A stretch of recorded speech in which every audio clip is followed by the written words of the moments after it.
அம்மாவுக்கு இருக்கிற வயசு அதிகமா ஒரு மேல உட்காரலாமா? அம்மாக்கு பார்த்தா வந்து 98 முடிஞ்சு 99 அம்மா கால் எடுத்து வைக்குது. 38. அதுல ஒரு 10 மட்டும் குறைச்சிடு, அவ்வளவுதான். அவள் அம்மா 10 9 போயிடுச்சு. ராஜா ஆனந்தம் விளையாடும் வீடு இது, ஆனந்தம் விளையாடும் வீடு,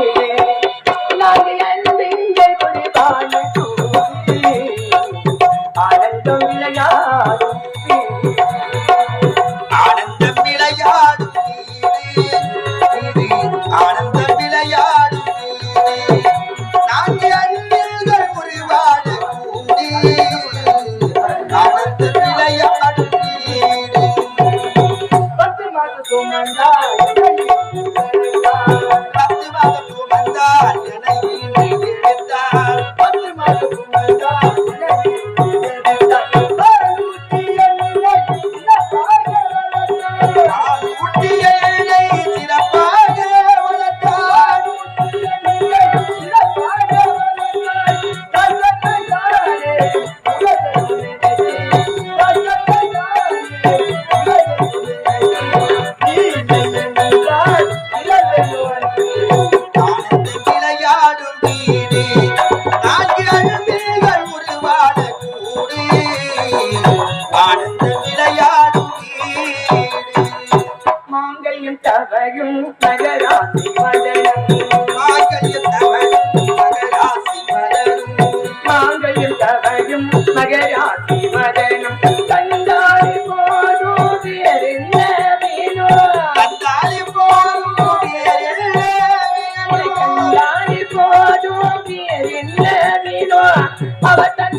ஆசைகள் தீரந்து, அவர் தந்த உறவே ஆசைகள் தீரந்து, அவர் தந்த உறவே ஆசைகள் தீரந்து, அழகாக இன்றி பிள்ளையோ என்று ஆனந்தம் விளையாடும் நான்கு அன்பில்கள் உருவாட கூடி ஆனந்தம் விளையாடும்.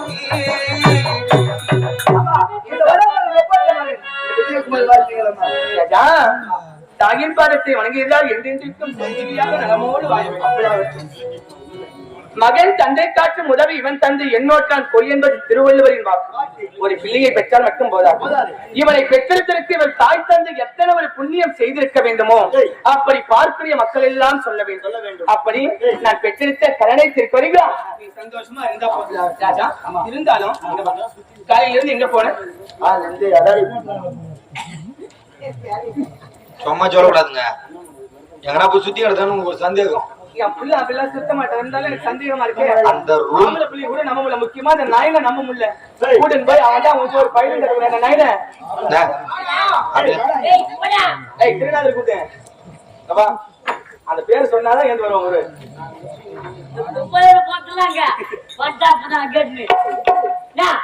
திருநாதர் பிள்ளை என் முள்ள அவன் சொல்ற பச்சை கேட்க மாட்டான்.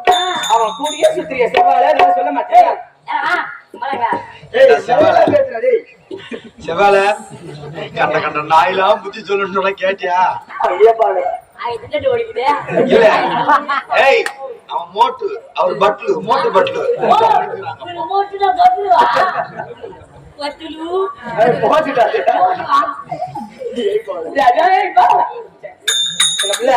இருந்தாலும் அவர் ஏன் இருந்தாருன்னா உங்க கதை தெரிஞ்சிருக்க.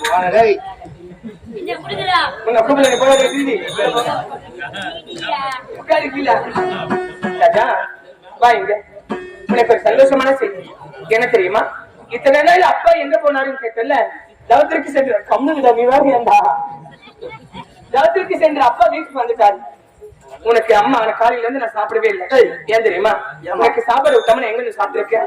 அதனால அம்மா இப்ப நான் சமையல் சமைக்க போறேன். உனக்கு என்னென்ன விடமோ விதவிதமா நான் சமைச்சு வைப்பேன். நீ போயிட்டு அப்பா அரண்மனை உள்ளதா இருக்காரு, அவர் அறையில போயிட்டு சீக்கிரமா பார்த்து என்ன வந்து பாக்கணும். சாமி நீ சீக்கிரமா வருவியா? அம்மா உனக்கு நான் சாதம் செஞ்சு உனக்கு கூட்டி விடுவேனா? என் மணிமேல வச்சு தாளாட்டு பாருவனா? உனக்கு நான் அம்மா கதை சொல்லுவேனா? எனக்கு சொன்னல அந்த பேய் கதை. அந்த பேய் இப்ப டோல்கேட்ல இருந்து நேரம் கோயில்பேடு வர போது யாரு வீட்டுக்குள்ள பேய் போற போது நம்ம நான் சொல்ல போறேன். அந்த குட்டி சாத்தா வந்துச்சு. ஒரு குட்டி சாத்தா நம்ம காலத்தை வந்துச்சு, அது விடாது. இன்னொரு சாத்தா வந்துட்டு இருக்கு. இப்போ நீ சீக்கிரம் அதான் அம்மா அந்த பேய் சொன்னா நீ சீக்கிரம் மோட்டர் நீ சீக்கிரம்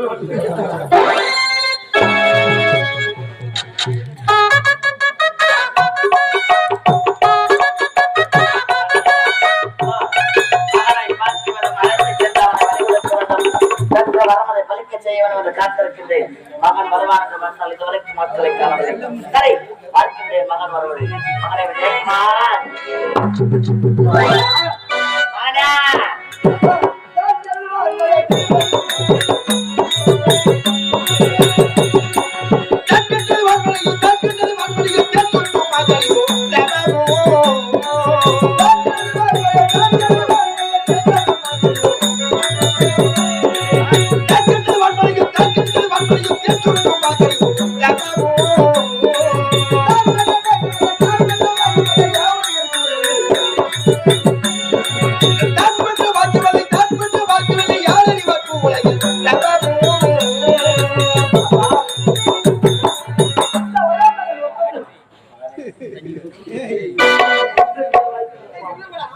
யாதொரு குறைபாடும் அல்லாமல் இன்றைய தினத்தில் உன்னை முதலாக அழைத்ததற்கு காரணம் இருக்கிறது. உன்னுடைய தந்தை இதனால் வரைக்கும் அரக்க இனத்தில் பிறந்திருந்தாலும் தேவர்களை எதிர்க்காமல் அவர்களை பணிந்து வந்து வாழ்ந்து வந்தேன். ஆனா என்னுடைய பணிவை கண்ட தேவர்கள் அனைவருமே இவர்கள் அரக்கர்களாக பிறந்தவர்கள் தேவர்களை எதிர்க்காமல் வாழ்கின்றார்கள் என்றால் தேவர்களை எதிர்த்து சமம் செய்வதற்கு திறமையற்றவர்கள், வீரமற்றவர்கள், தீரமற்றவர்கள், முகத்தில் ரோமம் இருந்தும் வேடிக்கு சமமானவர்கள் என்று எங்களை கண்டு இழிவாக பேசுகின்றார்கள். அவர்களை படித்திருக்கணும் என்ற அன்னை கூறி தவத்தில் அமர்ந்து வேண்டிய வரமதை பெற வேண்டும் என்று வேண்டிய வரமதை கொடுத்தார். ஆனால் கொடுத்த வரவாகப்பட்டது பலிக்க வேண்டும் என்றால் அவளுக்கு நரபலி கொடுக்க வேண்டும். அப்படிப்பட்ட நரபலி தெரியுமா? எப்படி ஒரு பெண்ணாக பிறந்தவன் தாய்க்கு தலைவராக இருக்க வேண்டும். அவளுடைய வயிற்றிலே பிறந்த குழந்தை கலச்ச குழந்தையாக 6 வயது நிரம்பிய ஆண் குழந்தையாக அழகு வாழ்ந்தவனாக இருக்க வேண்டும். அப்படிப்பட்ட ஒருவனை கொண்டு வந்த பலியாக கொடுத்தால் அன்று முதல் அன்னை கொடுத்த வரம் எனக்கு பலிக்கும் என்று உழைத்திருக்கிறார். பலிக்க தகுதியான ஆண்டவனை இந்த உலகம் எல்லாம் தேடி அறிந்து விட்டு எங்களை தேடியும் கிடைக்கவில்லை. என்னுடைய எண்ணம் ஈடேற வேண்டும் என்றால் தேவர்களை படி நான் பெற்ற வரம் பலிக்க வேண்டும் என்றால் யாரை பலியாக கொடுக்க போகிறேன் தெரியுமா? எனக்கு என பிறந்திருக்கின்ற ஒரே மகன் ஒப்பற்ற மகன் விஜயகுமார். உன்னை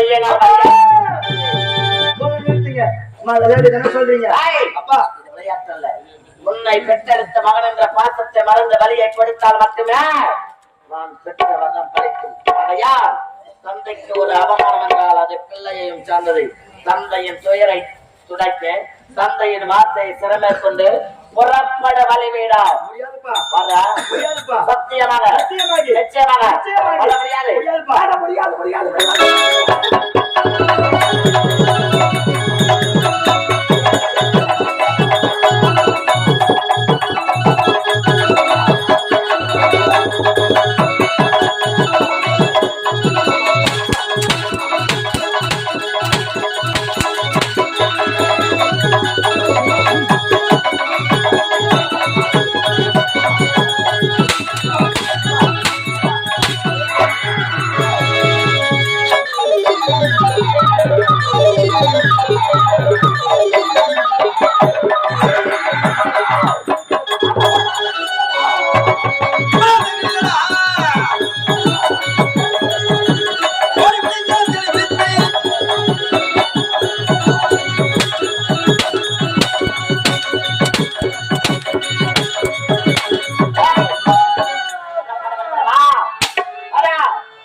மரக்கல்லாய் போன மனிதர்களாலே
அத்தனை உள் வைக்கும் அவற்றாட்சி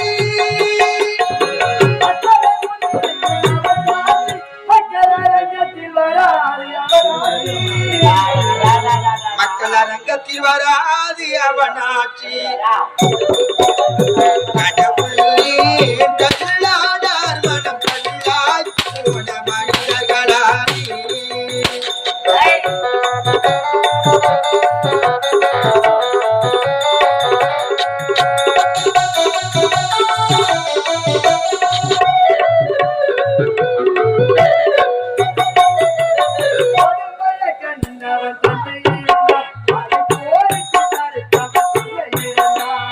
உடமையை கண்டவன் தன்னை இறந்தான் அதை கோவித்து தடித்தவன் சொல்ல எழுந்தான்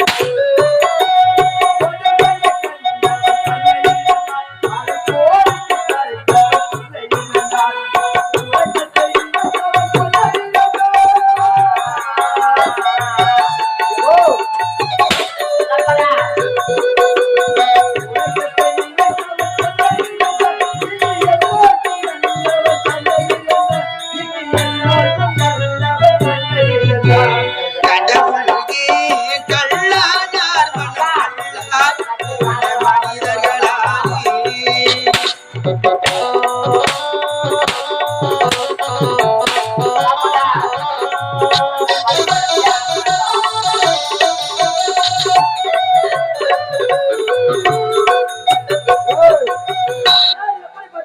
இந்த நாட்டை யார பிறந்தவங்கப்பா என்னை கொண்டவனுக்கு எப்படி அப்பா மரம் வந்தது அப்பா எனக்கு ஒரு அவமானம் என்றால் பெற்றெடுத்த பிள்ளை என்று பாராமல் கண்டுபிடிக்காமல் இது நேரம் வரைக்கும் என்னுடைய மகனாக இருப்பதால் சிறிதளவு புதுமை செய்து உன்னை வர வேண்டும் என்று உழைக்கின்றேன்.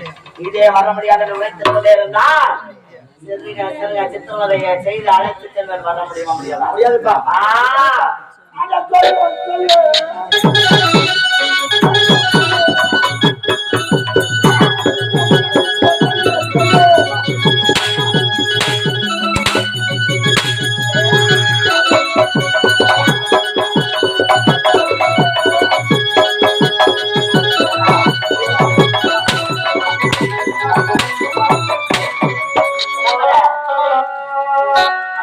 நன்றிக்கு ஈடாகும் ஆகாசம்